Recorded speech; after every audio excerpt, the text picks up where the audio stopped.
recorrer el centro histórico, para recordar o descubrir en las calles, edificaciones y monumentos algunos detalles que han escapado a la vista por el ritmo de vida. No nos tomamos el tiempo necesario para contemplarlos, perdiendo con ello gran parte de la riqueza artística y cultural que guardan esas calles, monumentos o edificaciones. Con este recorrido no pretendemos dar una clase de historia, pero obviamente tenemos que recurrir a la fuente histórica para comprender mejor esos detalles.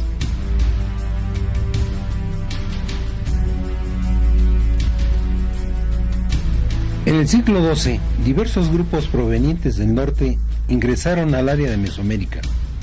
Uno de estos grupos era el de los mexicas, que provenían de Aztlán, lugar de las garzas o de la blancura. Este grupo tuvo una gran peregrinación que los llevó a Chicomostoc, lugar de las 7 cuevas, donde convivieron con otros grupos de habla náhuatl.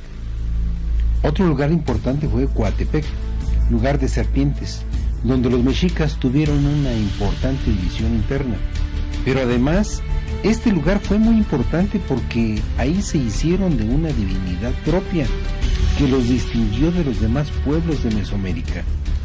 Ese dios fue Huitzilopochtli. De acuerdo con el mito, la diosa de la tierra Coatlicue se encontraba en Coatepec haciendo penitencia. Entonces encontró una bola de plumas finas que guardó bajo el huipil. Cuando terminó de hacer penitencia y buscó esas hermosas plumas, estas habían desaparecido. En cambio, ella había quedado embarazada, y el hijo que esperaba era el gran dios Huitzilopochtli. Coatlicue, sin embargo, tenía otros hijos conocidos como los 400 Ensohuiznahua o 400 Urianos, y una hija llamada Coyolxauhqui. Cuando estos se enteraron del embarazo de su madre, decidieron matarla para limpiar la deshonra, y fueron entonces a Coatepec en su búsqueda. Cuando llegaron al cerro, Huitzilopochtli nació vestido y pintado para la guerra y emprendió un combate feroz contra sus hermanos, y la Coyolxauhqui fue decapitada con la Cicoatl, o serpiente de fuego, y arrojada del cerro. En su caída se desmembró tal y como la conocemos en el monolito. Dice la leyenda que la Coyolxauhqui se convirtió en la luna y sus hermanos, los 400 Urianos, en las estrellas, y así vagan en la noche apenados porque se enfrentaron al sol.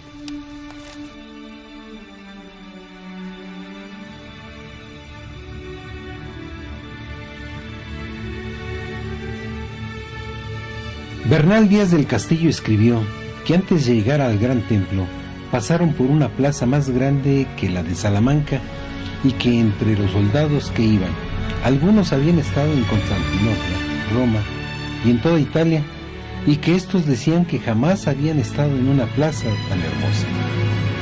Hernán Cortés, en sus cartas al rey, le cuenta detalles del Templo Mayor y dice que había muchos templos, destacando el principal, al que no había lengua humana que pudiera describir su grandeza y particularidades.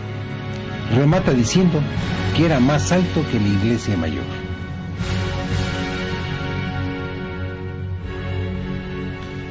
A partir de que los aztecas fundaron la ciudad de Tenochtitlan, poco a poco fueron dejando de ser un pueblo pobre y sojuzgado, y se convirtieron en un imperio formidable.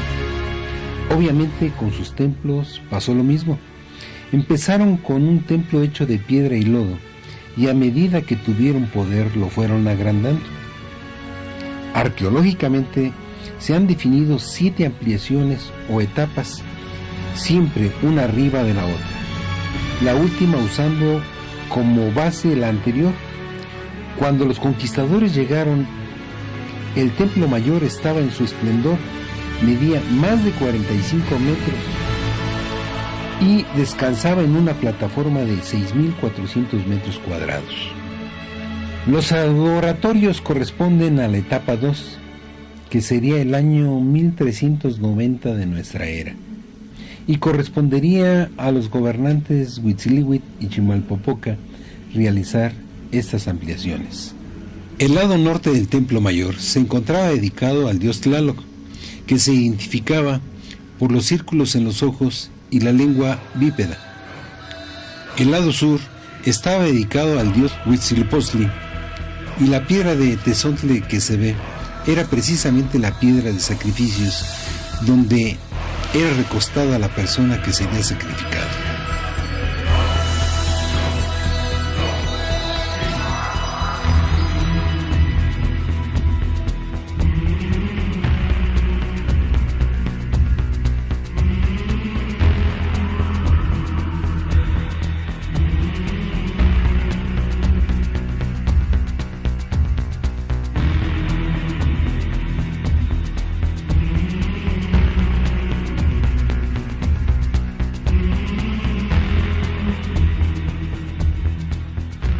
¿Acaso de veras se vive con raíz en la tierra?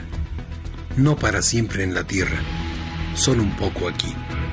Aunque sea de jade se quiebra, aunque sea de oro se rompe, aunque sea de plumaje de quetzal se desgarra. No para siempre en la tierra, solo un poco aquí.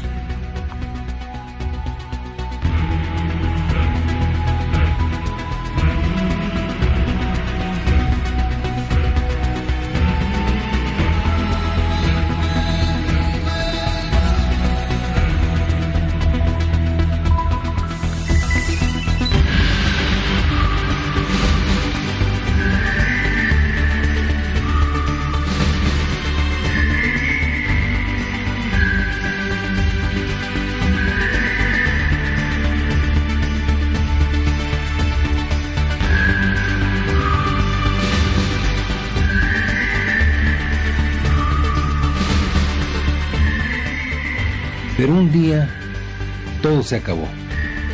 Los españoles desecaron el lago, esclavizaron a la gente, se robaron todo lo que pudieron y arrasaron la ciudad. Solo se logró salvar lo que estaba abajo del suelo. Sobre esas ruinas se construyó la ciudad colonial. Tuvieron que pasar 300 años para que el país se independizara y 150 años más para que lo que quedaba del Templo Mayor volviera a ver un amanecer.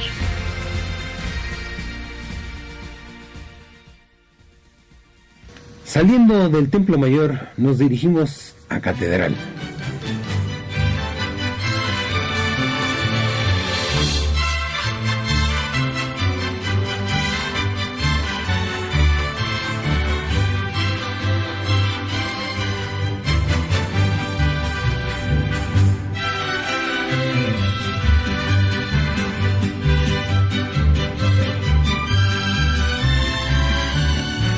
Al entrar por la puerta principal, del lado derecho se puede contratar un tour por un precio módico que le permite visitar el campanario, dando desde luego una explicación relacionada con la historia del campanario.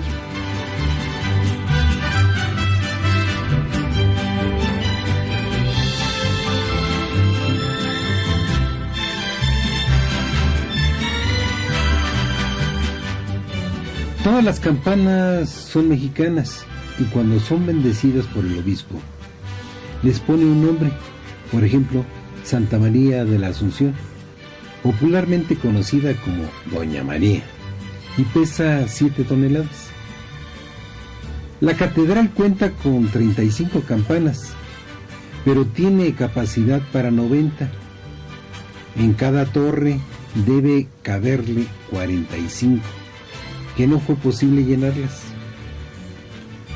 Una de las campanas, al ser tocadas por un campanero inexperto, al dar vuelta le pegó en la cabeza, provocándole la muerte, por lo que la castigaron y la campana dejó de sonar, ya que le quitaron el badajo.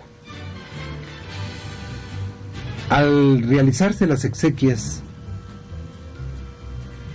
el clero llegó a una sentencia y fue que jamás volvería a tocar. Sin embargo, después de 50 años fue perdonado.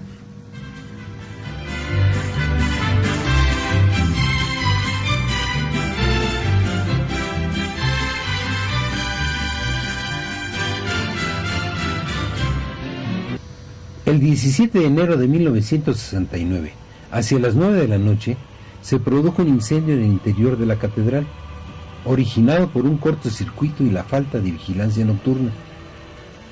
Se destruyeron la estructura y decoración del altar del perdón, incluyendo el cuadro de la Virgen del Perdón. Pero, recurriendo a nuestros archivos, pudimos obtener la imagen del cuadro y gracias a ello tenemos la oportunidad de conocer la pintura destruida y parte de la decoración del altar.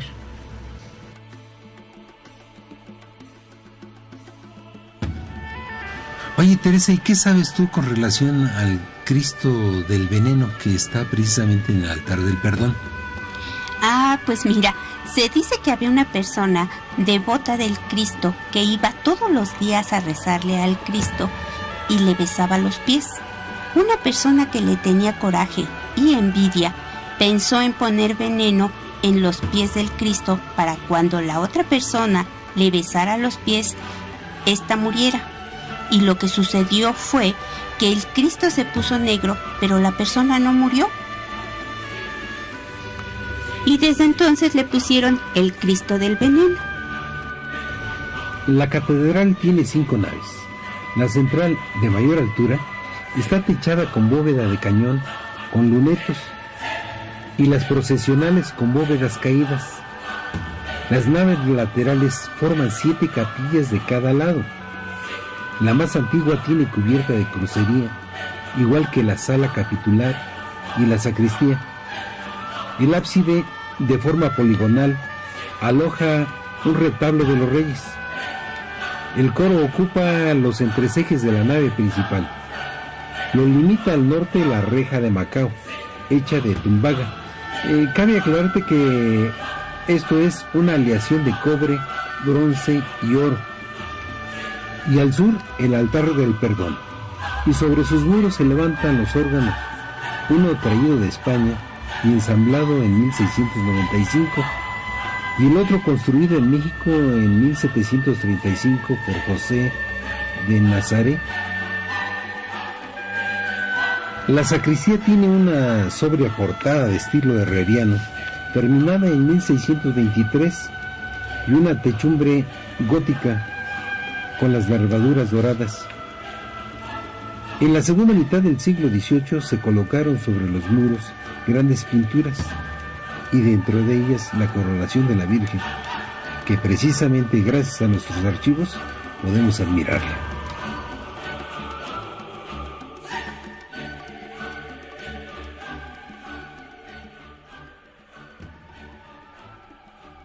Continuando con nuestro recorrido, nos dirigimos al Palacio Nacional, no sin antes cruzar por la Plaza de la Constitución.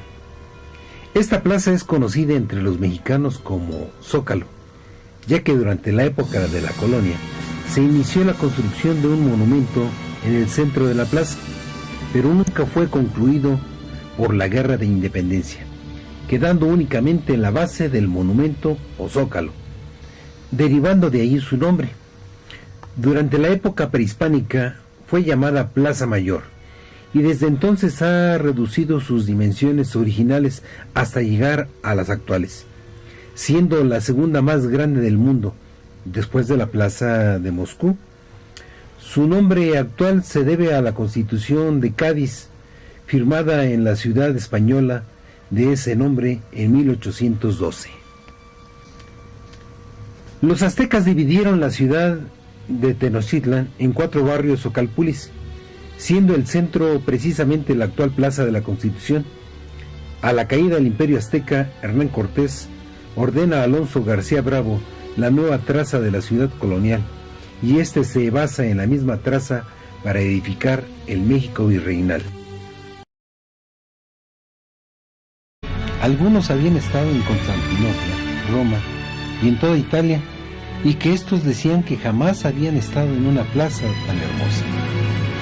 Hernán Cortés, en sus cartas al rey, le cuenta detalles del Templo Mayor y dice que había muchos templos, destacando el principal, al que no había lengua humana que pudiera describir su grandeza y particularidades.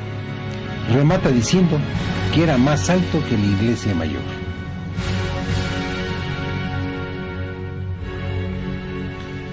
A partir de que los aztecas fundaron la ciudad de Tenochtitlan, poco a poco fueron dejando de ser un pueblo pobre y sojuzgado, y se convirtieron en un imperio formidable. Obviamente con sus templos pasó lo mismo. Empezaron con un templo hecho de piedra y lodo, y a medida que tuvieron poder lo fueron agrandando. Arqueológicamente se han definido 7 ampliaciones o etapas, siempre una arriba de la otra, la última usando como base la anterior. Cuando los conquistadores llegaron, el templo mayor estaba en su esplendor, medía más de 45 metros y descansaba en una plataforma de 6.400 metros cuadrados. Los adoratorios corresponden a la etapa 2, que sería el año 1390 de nuestra era, y correspondería a los gobernantes Huitzilihuitl y Chimalpopoca realizar estas ampliaciones. El lado norte del templo mayor se encontraba dedicado al dios Tlaloc, que se identificaba por los círculos en los ojos y la lengua bípeda. El lado sur estaba dedicado al dios Huitzilopochtli, y la piedra de Tezontle que se ve era precisamente la piedra de sacrificios, donde era recostada la persona que sería sacrificada.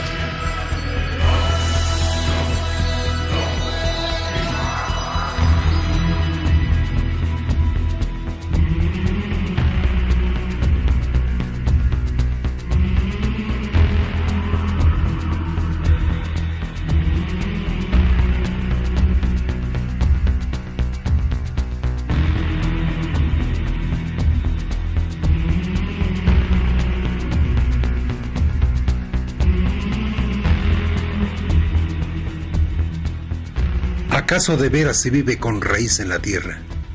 No para siempre en la tierra, solo un poco aquí.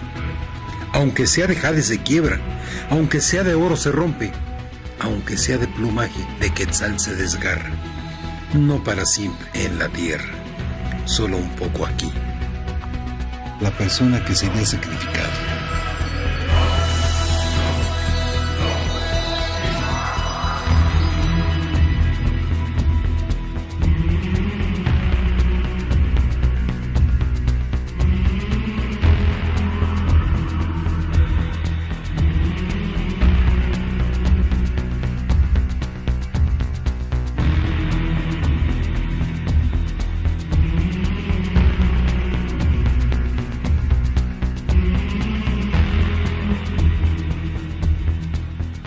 ¿Acaso de veras se vive con raíz en la tierra?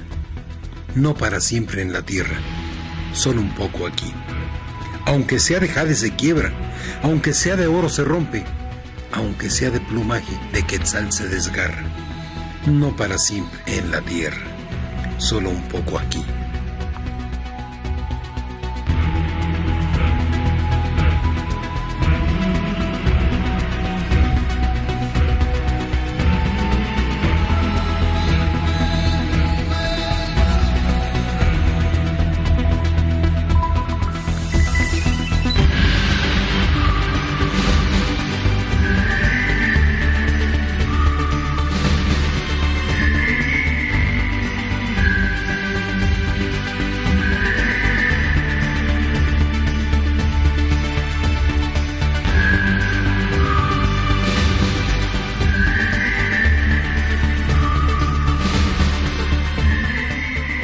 Pero un día todo se acabó. Los españoles desecaron el agua, esclavizaron a la gente, se robaron todo lo que pudieron y arrasaron la ciudad. Solo se logró salvar lo que estaba abajo del suelo. Sobre esas ruinas se construyó la ciudad colonial.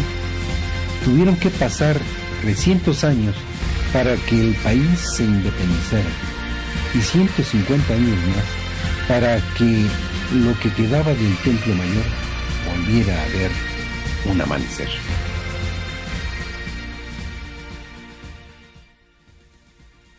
Saliendo del templo mayor, nos dirigimos a Catedral.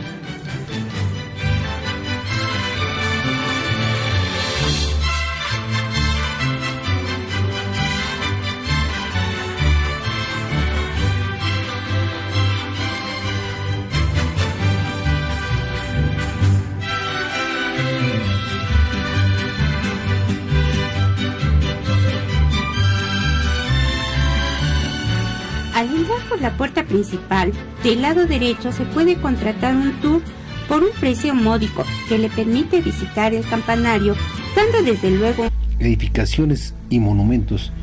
Algunos detalles que han escapado a la vista por el ritmo de vida, no nos tomamos el tiempo necesario para contemplarlos, perdiendo con ello gran parte de la riqueza artística y cultural que guardan esas calles, monumentos o edificaciones. Con este recorrido no pretendemos dar una clase de historia, pero obviamente tenemos que recurrir a la fuente histórica para comprender mejor esos detalles.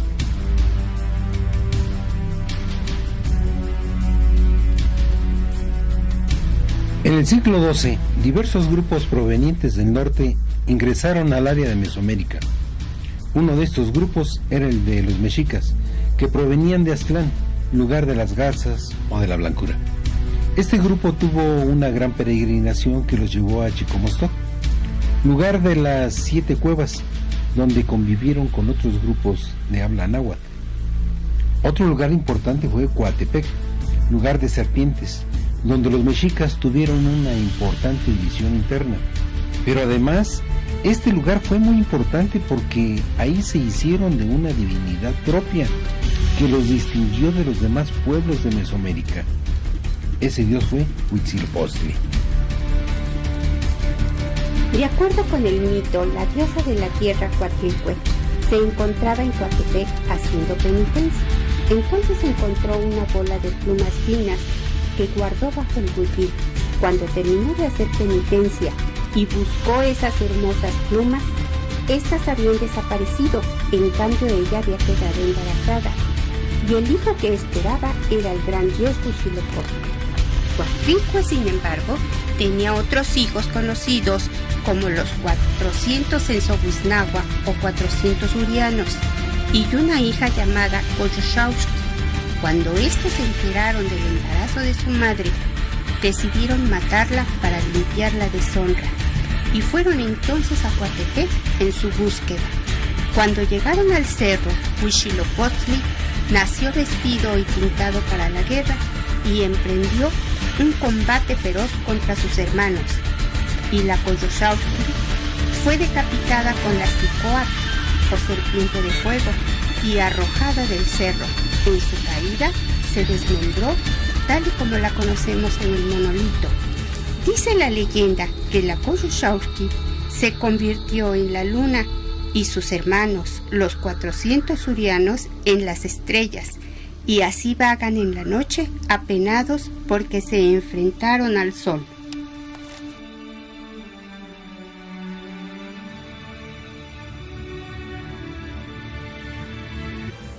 Provocándole la muerte, por lo que la castigaron y la campana dejó de sonar, ya que le quitaron el badajo.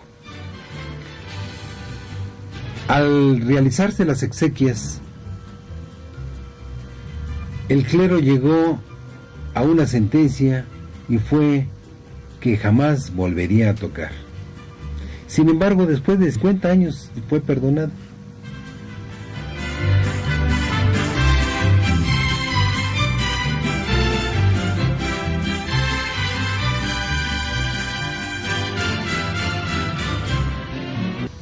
El 17 de enero de 1969, hacia las 9 de la noche, se produjo un incendio en el interior de la catedral, originado por un cortocircuito y la falta de vigilancia nocturna. Se destruyeron la estructura y decoración del altar del perdón, incluyendo el cuadro de la Virgen del Perdón.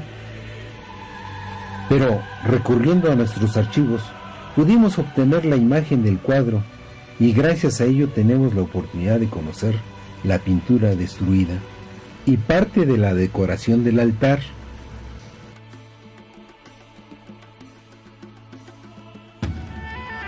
Oye, Teresa, ¿y qué sabes tú con relación al Cristo del Veneno que está precisamente en el altar del perdón? Pues mira, se dice que había una persona devota del Cristo que iba todos los días a rezarle al Cristo y le besaba los pies. Una persona que le tenía coraje y envidia pensó en poner veneno en los pies del Cristo para cuando la otra persona le besara los pies, ésta muriera. Y lo que sucedió fue que el Cristo se puso negro, pero la persona no murió. Y desde entonces le pusieron el Cristo del veneno. La catedral tiene 5 naves. La central, de mayor altura, está techada con bóveda de cañón, con lunetos, y las procesionales con bóvedas caídas. Las naves laterales forman 7 capillas de cada lado. La más antigua tiene cubierta de crucería, igual que la sala capitular y la sacristía. El ábside, de forma poligonal, aloja un retablo de los reyes. El coro ocupa los entrecejes de la nave principal. Lo limita al norte la reja de Macao, hecha de tumbaga. Cabe aclararte que esto es una aleación de cobre, bronce y oro. Y al sur, el altar del perdón. Y sobre sus muros se levantan los órganos, uno traído de España y ensamblado